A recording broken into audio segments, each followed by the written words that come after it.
Hello everyone, welcome back to program Spoken English. This is Dr. Agis Moria. Guys, in a previous lecture we had some technical problem. We had not completed it.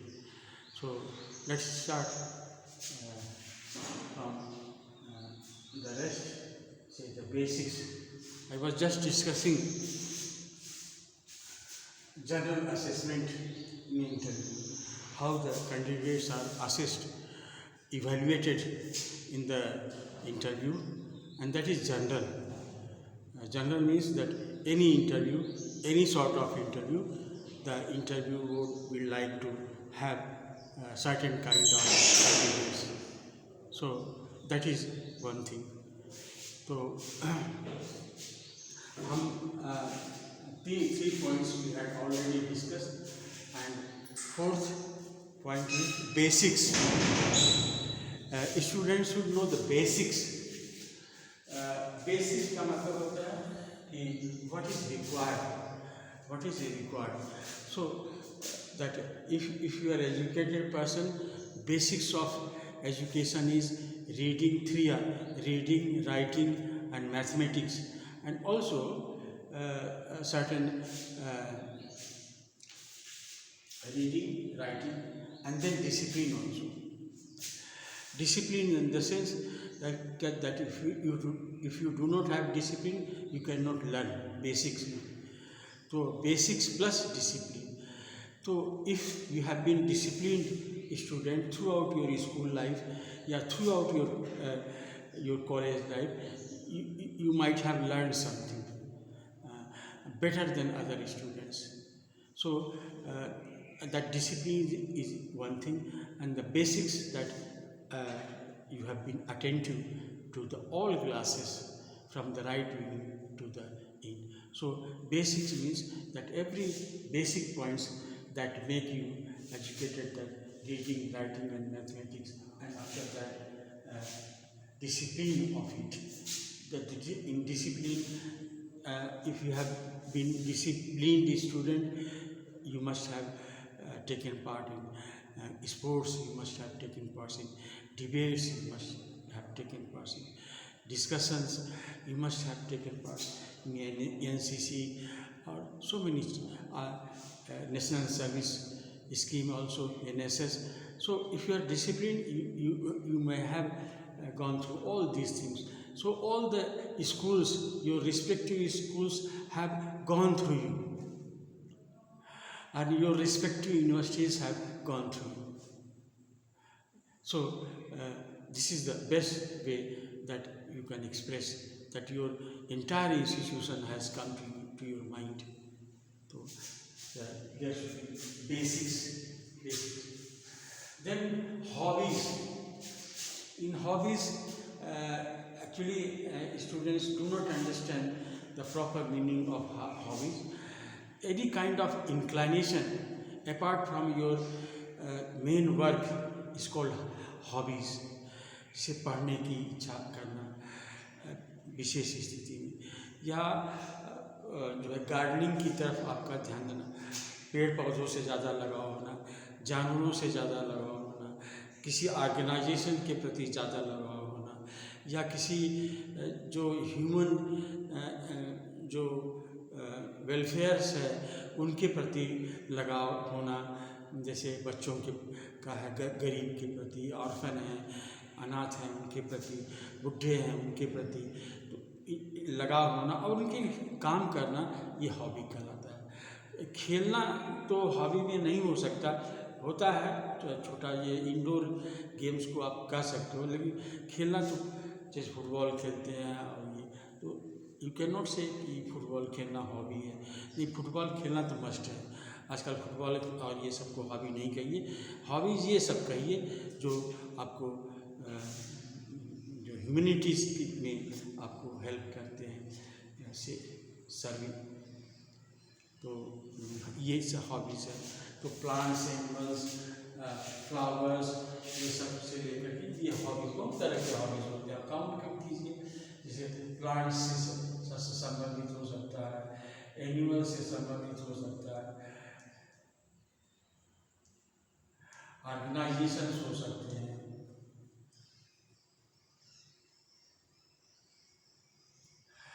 Welfare हो सकते हैं, और जो है preservation के खिलाफ आप reservation का मामला हो सकता है, जंगल न काटना, बहुत सारी चीज़ें होती हैं। तो लोग इसको हॉबी के रूप में लेते हैं और ये अच्छी चीज़ है और ये क्रिएटिव चीज़ है। इसके बाद है कि अटेंडिंग कल्चरल ऑर्गेनाइजेशन, ये देखा जाता है क्या तो कल्चरल ऑर्गेनाइजेशन में आप फिट बैठते हैं, क्योंकि आप हिंदुस्तान के एक जिम्मेदार नागरिक हैं। तो अगर आप हिंदुस्तान के एक जिम्मेदार नागरिक हैं तो अपने देश के बारे में आपको जानना बहुत जरूरी होता है। इसलिए कल्चरल ऑर्गेनाइजेशन को प्राथमिकता दी गई है। कल्चरल ऑर्गेनाइजेशन क्या होता है, जैसे आप कहीं के डीएम हो गए, एसपी हो गए, और तो आप ये नहीं कहेंगे कि हम खाली होली ही मनाएंगे, ईद नहीं मनाएंगे, आप ओणम नहीं मनाएंगे, आप जो है दुर्गा पूजा नहीं मनाएंगे, आप ये नहीं, आप सब में शरीक कीजिए, क्योंकि आप हिंदुस्तान के एक रिस्पॉन्सिबल आदमी हैं और हमारा देश विभिन्नताओं का देश है, जिसमें बहुत से कल्चर हैं।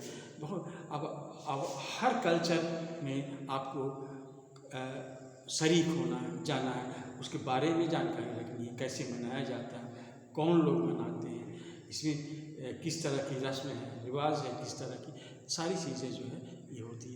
और इस तरह से जो कल्चरल ऑर्गेनाइजेशन में पार्ट लेना, ये सब ये भी बहुत बड़ा एजुकेशन का एक पार्ट होता है। एजुकेशन का this is a part of education to participate in certain cultural organisation. जैसे हमने ओणम मनाया, जैसे हमने वो जो पंजाबी लोगों का होता है भाख, जो जाड़ा में मनाया जाता है 14 जनवरी के ये वो सब बादाम वगैरह खाते हैं, वो सब। तो हर चीज़ में आप भाग लीजिए, इससे क्या होता है कि यूनिटी बढ़ती है, बॉन्ड बढ़ता है, एक दूसरे के बीच में हम ज़्यादा फेमस होते हैं, लोग हमको जानेंगे, हम आपके बारे में जानेंगे। तो ये बहुत ही अच्छी चीज़ है, स्वस्थ चीज़ है। यही नहीं, दूसरे देश के बारे में भी लोग इसी तरह से जानना चाह रहे हैं आजकल, जैसे कि हम अपने देश के बारे में जानना चाहते हैं। तो और हम ये देखिए कि हमारे यहाँ हर देश के लोग, हर देश में कोई ऐसा देश नहीं है जहाँ हिंदुस्तान के लोग नहीं। 60 लाख तो सिर्फ अमेरिका में चले जाइए तो लगेगा हिंदुस्तान है, किसी भी देश में चले जाइए तो लगेगा हिंदुस्तान है। तो ऐसी बात नहीं है कि वो लोग नहीं, सब जगह है और सब जगह लोग जाते हैं। तो इसलिए यही बहुत ज़रूरी है कि आपको कल्चरल ऑर्गेनाइजेशन में रुचि होनी चाहिए, आप उसको जानते हो, और इससे ये पता चलेगा कि आप पूरे देश का रिप्रेजेंट को आप कर सकते हैं, सिर्फ उत्तर प्रदेश नहीं या बिहार नहीं या कोई प्रदेश नहीं, you represent the entire country. और हो सकता है बाद में आप किसी वर्ल्ड फेमस फिगर बने, वहाँ रिप्रेजेंट करें। तो इसलिए कल्चरल ऑर्गेनाइजेशन ये होता है। और एजुकेशन के बारे में हमने APJ अब्दुल कलाम को जब पढ़ा रहे थे बताया था कि एजुकेशन क्या चीज़ है। तो एजुकेशन जो है वो लर्निंग है, और लर्निंग को ही जो है, और लर्निंग कैसे है, लर्निंग क्रिएटिविटी है और डाइवर्जेंट थिंकिंग करते हैं। क्रिएटिविटी को डाइवर्जेंट थिंकिंग कहते हैं, तरह तरह से सोच दिमाग में उसको डालना कि नएपन का उदय होना। तो क्रिएटिविटीनेस का मतलब होता है नएपन का उदय होना। तो पढ़ाई में जो है, एजुकेशन में क्रिएटिविटी होनी चाहिए, तो जब क्रिएटिविटी होगी तभी जो हमारा देश आगे बढ़ेगा। तो ये क्रिएटिविटी एजुकेशन का एक भाग है और सब में रहना चाहिए। और दूसरी चीज़ मैनरिज्म का मतलब होता है कि एक दूसरे की जो का जो मैनर है हम सीखें, उससे अभ्यस्त हों, एडेप्ट करें। जैसे हमारे बोलने चालने का ढंग है, उठने बैठने का, तो जहाँ पर ग्रुप टुगेदर होता है, गेट टुगेदर होता है, वहाँ पर सब लोग बैठते हैं और बातचीत करते हैं और दोस्ती बढ़ाते हैं, बॉन्ड बढ़ता है। तो मैनरिज्म भी एक बहुत इम्पोर्टेंट चीज़ है। जितना फ्रेंडली होगे अपने दोस्तों के साथ, उतना अच्छा उनसे आप शेयर कर सकते हो, और जब उनसे शेयर करोगे तो ये देश को बहुत आगे आप ले जा सकते हो। तो ये हुआ फोकस्ड। कोई भी बच्चा होगा, उसको अपने जो जिस चीज़ के लिए वो काम कर रहा है उसी पर फोकस करना चाहिए। जैसे एजुकेशन में है तो आप एजुकेशन पर फोकस कीजिए, एजुकेशन के नैरो कोई ब्रांच है उस पर फोकस कीजिए, स्पोर्ट्स है स्पोर्ट्स पर फोकस कीजिए। तो वन शुड बी फोकस्ड। हाँ, और फोकस के बाद उसको अटेंटिव होना चाहिए। अटेंटिव होगा तभी तो वो फोकस्ड होगा।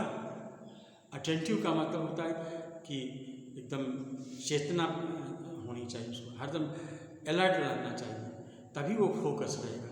जैसे जो क्या पांडव जो थे, तो उसमें जो गुरुजी थे, उन्होंने कहा अर्जुन से कि तुम चिड़िया देख रहे हो?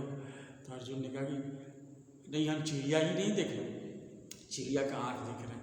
हमको हमारा जो टारगेट है, it is not distracted, we are at the point of target. तो हम टारगेट को जो है हिट करें। तो ऐसे दिमाग का आदमी होना चाहिए इंटरव्यू में। You hit the target, you must be focused person. तो ऐसे होना चाहिए। और लास्ट में जो हम आपको बताएंगे कि वो है कि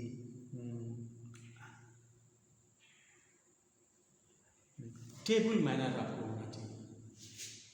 टेबल मैनर कम से कम ये इसका थोड़ा सा लिहाज है। जैसे अगर आप कभी बड़े अच्छे घर में हैं, कुछ लोग ऑब्जर्व करते हैं हिंदुस्तान में कि यहाँ टेबल है, टेबल पर बैठने का तरीका होता है, खाने का तरीका होता है, स्पून, और जो फूड है वो भी कैसे खाया जाता है, ये खाने का तरीका होता है। ये मैनरिज्म है। टेबल रखना, टेबल सर्व करना, laying food on this and then serving the members, या आपस में खाने का एक तरीका होना चाहिए। हाई लेवल का तरीका अलग, बीच का अलग तरीका, और बैठ कर के साथ में खाने का वो भी इसी तरह का छोटा रूप है।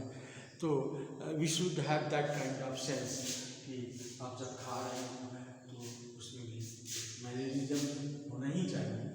तो फूड मैन उसको कहते हैं टेबल मैनर्स।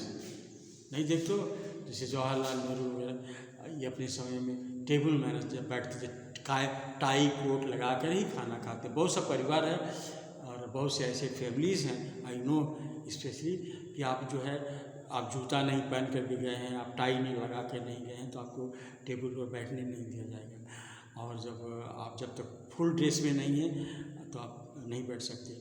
और खाने का मैनर भी अगर नहीं है तो आप तब पर भी आप वहाँ नहीं बैठ सकते। तो it is something very restricted. England वगैरह में ये सारी चीज़ें होती हैं, हिंदुस्तान में भी अच्छे फैमिली में ये है। लेकिन टेबल मैनर्स का मतलब होता है खाने का तरीका। खाने का तरीका अगर मान लीजिए आप उस लेवल पर नहीं जा सकते, but you should have in your mind that कि वो इट शुड बी नाइस। खाना जो है वो हाइजीन खाना होना चाहिए, खाने का तरीका दूसरे को पसंद आनी चाहिए। जैसे आप खा रहे हैं भैंस की तरह और दूसरा थोड़ा थोड़ा चुन के खा रहा, तो ऐसा नहीं होना चाहिए। एक सिमिलरिटी होना चाहिए, एक डिसेंसी होना चाहिए। आपके बगल वाला जो है बहुत अच्छे परिवार का और बहुत थोड़ा थोड़ा करके खा रहा, और आप जो है एक तसला भर के बगल में बैठे हैं, मार खाए जा रहे हैं, देख नहीं रहे, तो ये बैड मैनर है। इसी को कहा गया table manner. Table manner not necessarily आप टेबल पर ही, लेकिन एक कम्युनिटी में जैसा सेंस होना चाहिए, सेंस, गुड सेंस प्रिवेल करना चाहिए कि आप सबके साथ हो, सबके साथ खा रहे हो, आप जो बगल वाले हैं आपके भाई हैं और आप उनके साथ तो ये चीज़ भी देखा जाता है।